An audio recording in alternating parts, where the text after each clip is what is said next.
Kani nga miyembro sa NPA Piruis, isurrender sa lokal na kagamhanan sa probinsya sa Bohol.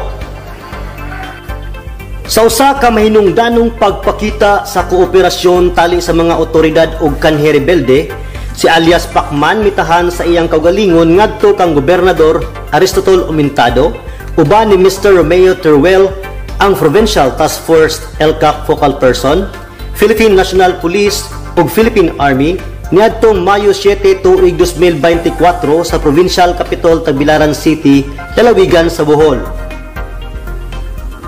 Atol sa kinasingkasing nga dialogo uban ni Gobernador Umentado, si alias Pacman padayag sa iyang tiunay nga tinguha nga biyaan ang kinabuhi sa usa ka rebelde.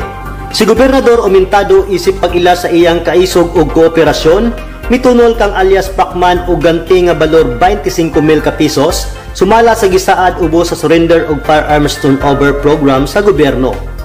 Kini nga lihok nagpaila sa dili matarog nga pasalig sa gobyerno nga suportahan ug ibalik ang kanhing mga rebelde balik sa katilingban.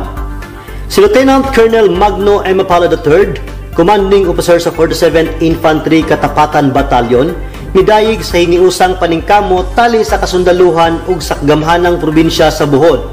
Ang pagsurrender ni alias Pacman nagpamatuod ngang kalinaw og kasiguruduhan sa kinabuhi anaa sa gawas nun nga pakigbisog ubos sa landong nga gobyerno.